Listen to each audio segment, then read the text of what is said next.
9 की न्यूज में अगली खबर दिल्ली से है, जहां बीजेपी की सरकार बनने की तैयारी के बीच योगी मॉडल की चर्चा तेज हो गई है। जी हां, बीजेपी के नवनिर्वाचित विधायक और नेता योगी मॉडल के आधार पर दिल्ली में भी बुलडोजर एक्शन की बात कह रहे हैं। अवैध रोहिंग्याओं और घुसपैठियों के खिलाफ बड़ी एक्शन की तैयारी हो रही है। दिल्ली के मुस्तफाबाद इलाके का नाम बदलने की भी बात हो रही है। मतलब अब दिल्ली में भी योगी मॉडल चलेगा।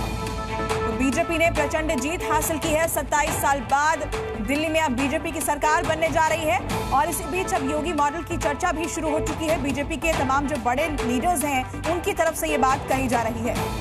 तो मुस्तफाबाद, जहां पर बीजेपी के मोहन सिंह बिष्ट को जीत मिली है और उन्होंने यहां पर शिव विहार नाम और इसके अलावा यह भी ऐलान किया है कि यहां बुलडोजर की कार्रवाई भी अगर जरूरत पड़ी तो की जा सकती है। बुलडोजर एक्शन जो कि अवैध निर्माण के ऊपर लिया जाता है, अब दिल्ली में भी चलेगा क्या, यह बड़ा सवाल है।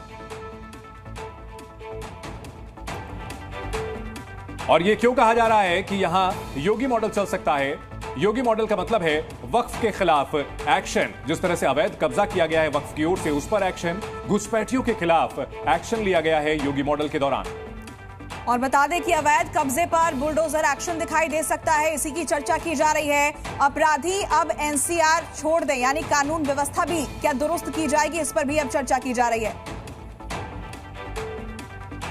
तो राजधानी दिल्ली में भी क्या योगी मॉडल चलेगा? ये चर्चाएं काफी तेज हो गई हैं, क्योंकि जिस तरह से ये कहा जा रहा है कि यहां पर जो नाम बदले जाएंगे, मुस्तफाबाद का नाम बदलने की बात हो रही है, शिव विहार रखने की बात हो रही है। साथ ही साथ ये भी कहा जा रहा है कि अब अगर जरूरत पड़ी तो बुलडोजर एक्शन लिया जाएगा। बुलडोजर एक्शन वो जो कि योगी मॉडल की पहचान है। यहां तक कि कुछ समय पहले सीएम योगी आदित्यनाथ का नाम ही बाबा बुलडोजर रख दिया गया था और तमाम जो बीजेपी शासित राज्य हैं वहां पर भी घुसपैठियों के खिलाफ, अवैध अतिक्रमण करने वालों के खिलाफ बुलडोजर एक्शन लिया जा रहा है। तो ऐसे में राजधानी दिल्ली में भी क्या इसकी शुरुआत होने जा रही है, इसके संकेत मिलने तो लगे हैं, जो कि आने वाले दिनों में तस्वीर साफ भी हो जाएगी।